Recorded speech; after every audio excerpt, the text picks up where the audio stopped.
Hello and welcome to episode 31 of My Dog Will Eat My Face. I hope in this episode to do a quick reading of two more pieces of reflection from the Orlando jail where I was incarcerated 6 to 5 years back or so, and share that with my listeners. It's the heels of a pretty busy week for me. Not a lot else has changed for me physically or mentally, honestly, except good news. My close family member, who really is the only one I'm close to, flew out to see me this weekend, and that was a delightful time had by all. We had marvelous food and watched movies and just chillaxed, so to speak. And that was a good time to see my brother, who I'm close with, always have been, and he's a good man.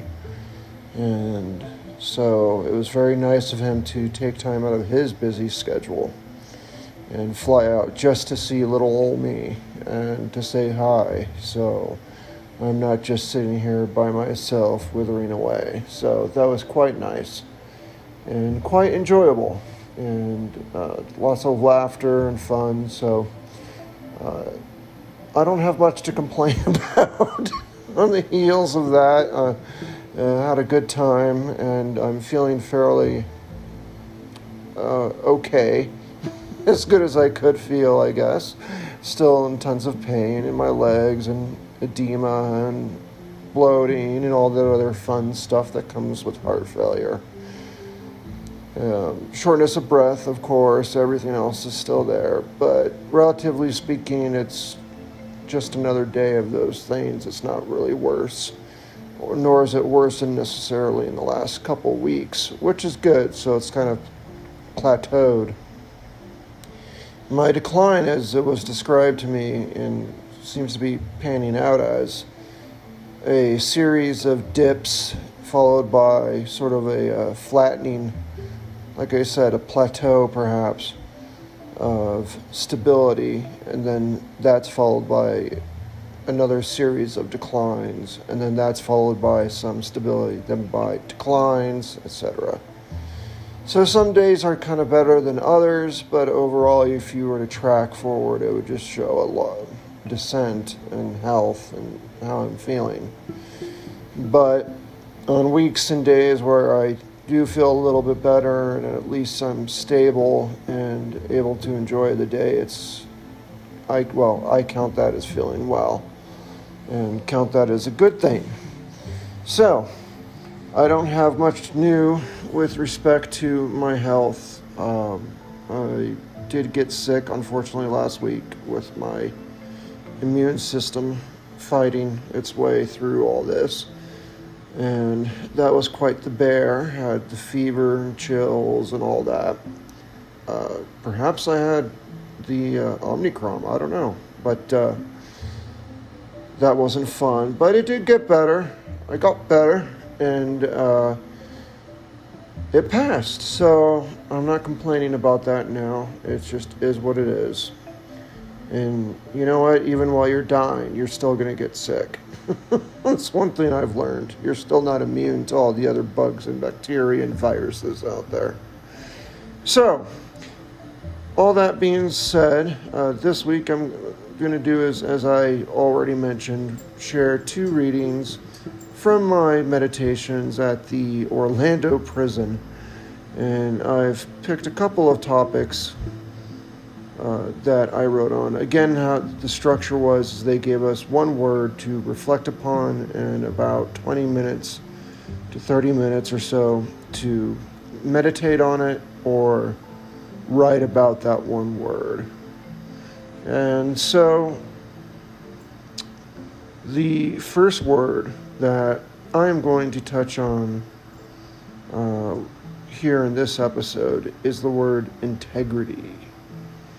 And without further ado, I will read that out loud to my listeners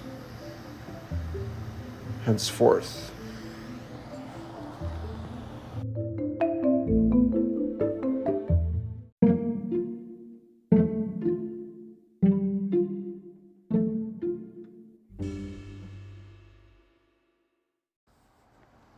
When considering integrity, I ponder not just the concept of honesty or truthfulness, but rather the concept of being whole or solid or reliable.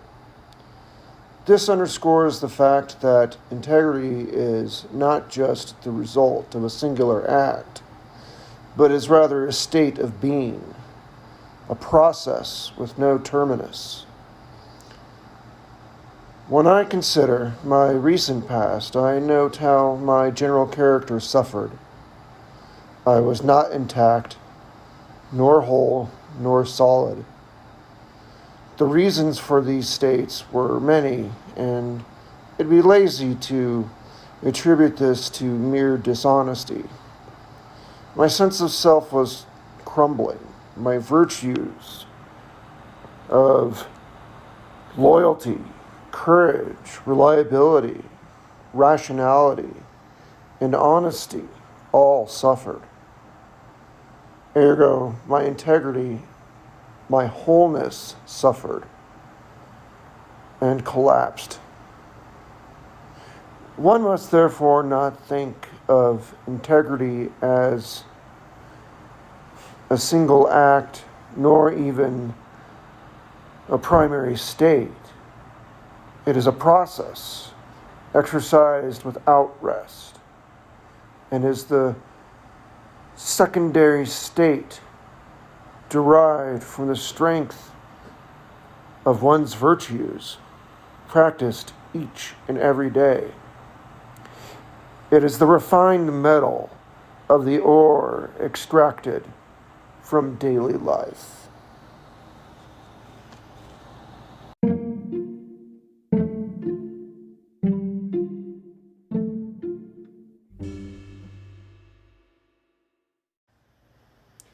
Well, as I reflect back upon that particular writing, I recalled how I was when I brought myself to rehab or jail.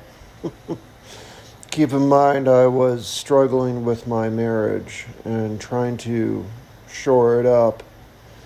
And frankly, amidst all the fighting between me and now my ex, and the behavior I exhibited, it was not the best character that I've ever brought myself to exhibit. So I can look back on that now and see that as something that thankfully I think I have overcome. And that's where I state that my virtues themselves, the things that make me, were destroyed. And they were destroyed by me. I wouldn't dare say my ex did these to me. I think that would be really foolish. Every person has a choice when they decide how to act out when a bad situation comes their way, or when they're challenged so severely as that in a relationship. And I unfortunately became very bitter and resentful and fought and defensive and really tore down the things that, again, made me, me. And so at that point, yeah, there's no way around it. I did lose my integrity. And that's hard to say. That's a hard thing to come by in your own conclusion. But in hindsight, at least I can reflect now and say what caused it and what I can maybe do to remedy such behavior in the future so I don't destroy myself.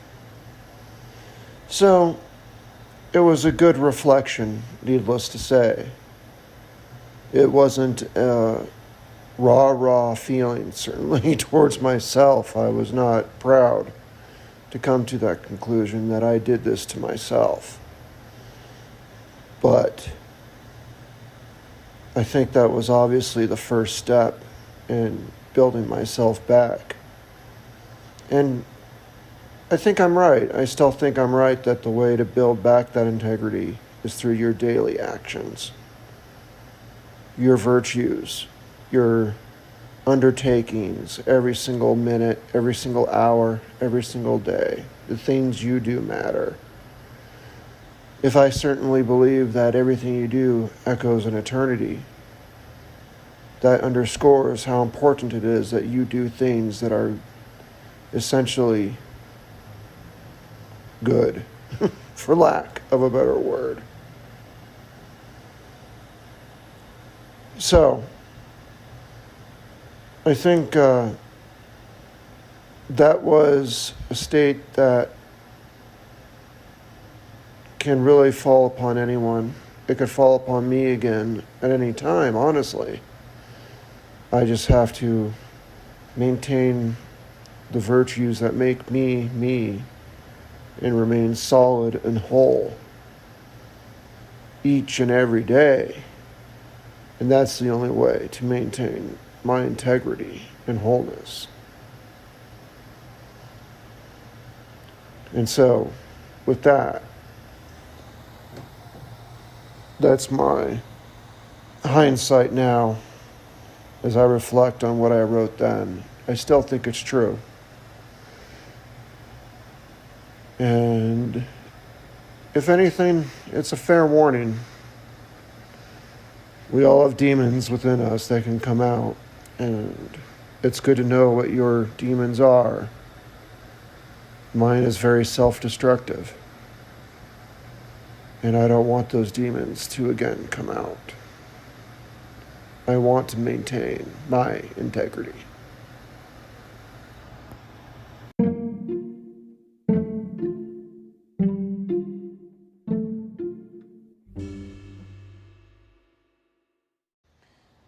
So, moving along, the next word that was the topic of meditation and writing, which was given to us in the Orlando jail, was the term motivation. And as I reflected on this term and wrote my piece, I started with a third-party quote in the beginning and then continued thereon in my own words, as you will soon see. I'll share that at this point now, going forward. A pint of sweat will save a gallon of blood. George Smith Patton. As I consider the term motivation, I deviate from a more traditional meaning, perhaps. This is not so much a matter of immediate gratification, but rather embracing more long-term goals. This has always been difficult for me. Well, perhaps not always, but certainly most of my more recent years. Even yesterday, I lamented over the generalized axiom of corporate America. Quote, "What have you done for me lately?" End quote. This has surely been poorly emulated in my life, wherein I engage in self-destructive behavior in order to seek peace. This rarely ever results in lasting peace, however. When considering my motivations, I need to consider less of the here and now and focus on long-term goals. This is of great difficulty to me, since I have considered such goals moot in light of my medical diagnosis. I often recite to myself Robbie Burns' insightful quote, "The best laid schemes o' mice and man aft gain a glee." Perhaps I always mistook this quote to be a rebuke of all planning, whereas it is the rebuke of a single solitary plan. One notes short and long-term goals, often many varieties of each to be successful. This would be a much more vibrant undertaking than mere short-term goals. Perhaps such a well-balanced endeavor can be my new goal, my motivation, and perhaps I can celebrate a new iteration of Burns' immortal saying, "The best laid plans aft gain alone."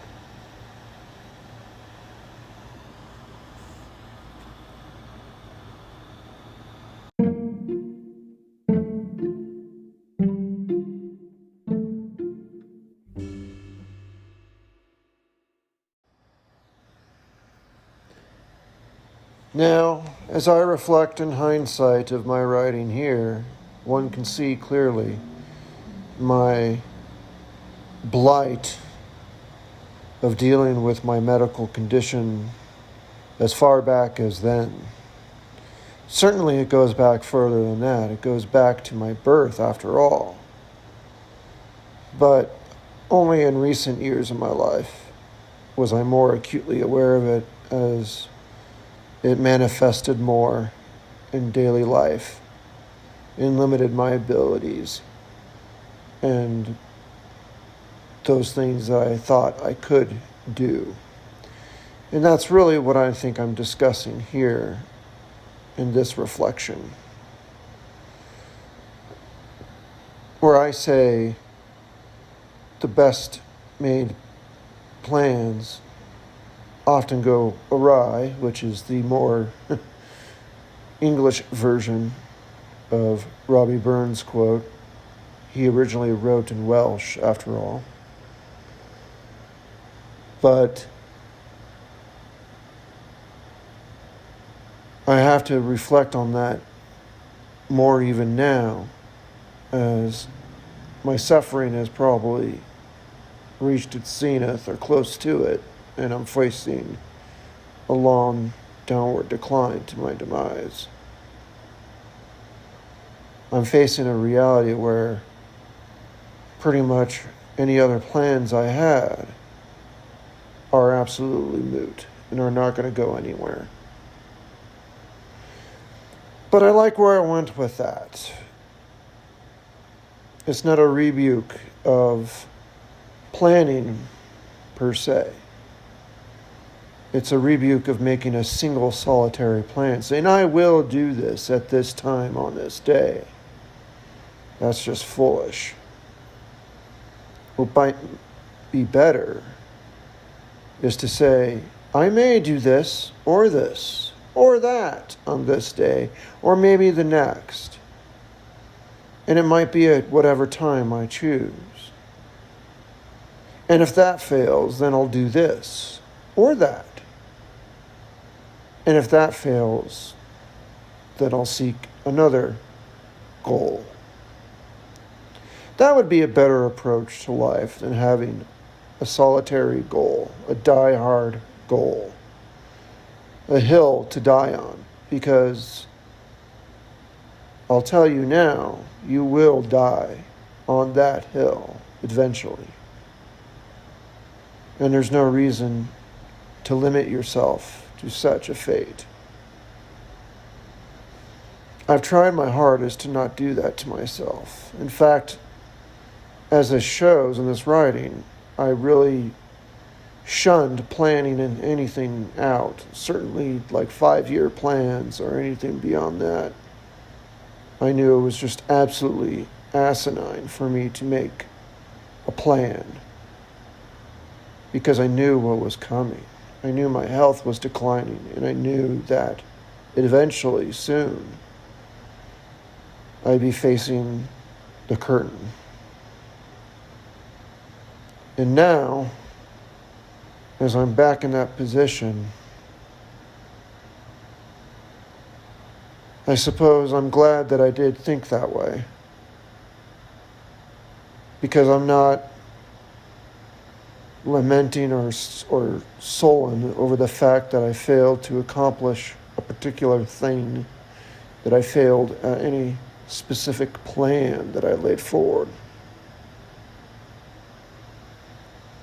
Instead, I approached life with many plans and options. Some things certainly were hills to die on, but most were not. And I think having that approach allows for more happiness, more success, and just more motivation in life.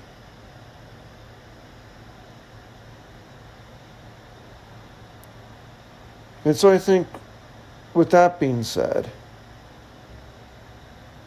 it's interesting how my thoughts on this were formulating pretty well 6 years ago, before I really entered this decline, and I knew what was coming. It's almost kind of spooky to me, to be honest. But I'm glad I left my options open, and my planning varied, so that even if I can't accomplish perhaps one thing, then maybe, just maybe, I can accomplish something else, even in the state under which I belabor right now. Or maybe, even in the state I'll have to suffer through in the near future.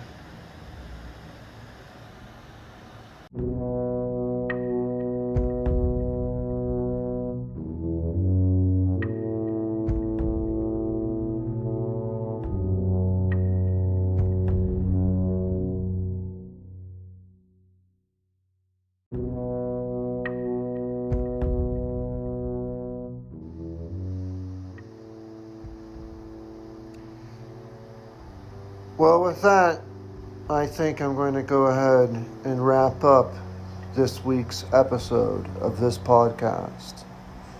I apologize that it's probably shorter than most, but again, it's been a rather crazy busy week for me, with family visiting and trying to enjoy time with them. So, at least know that you're not being forsaken for something negative. Know that I was spending time trying to enjoy myself with family who I love. And that was certainly enjoyable. And it just took a big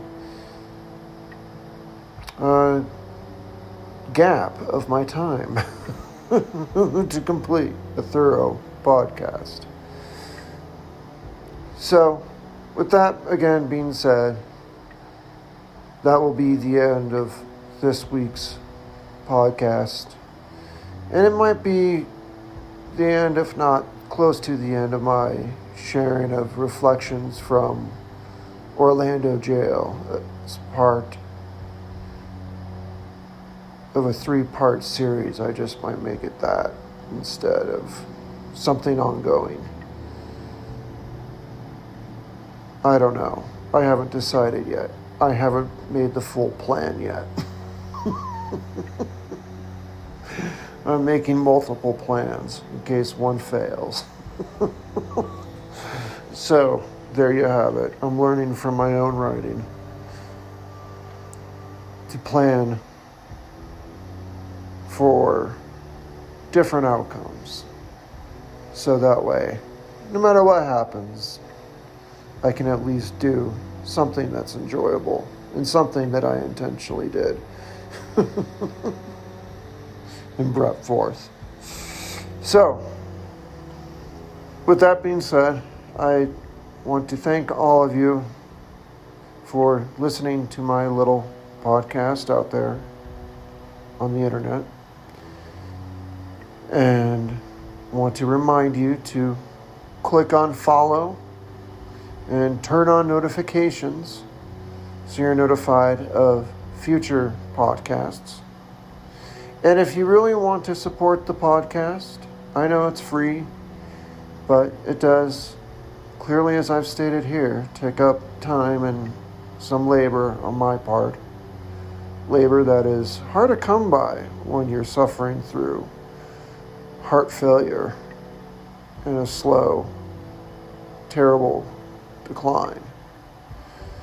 So with that, your support would be much appreciated if you were to go to patreon.com/mydogwilleatmyface. But if you can't spare a shekel there, no problem. What I am most thankful for, truly, is your listenership and sharing of the podcast amongst others you may know who may appreciate it. For that, I am absolutely and forever grateful. And so, I will speak to you next week. And for now, I will say, auf Wiedersehen.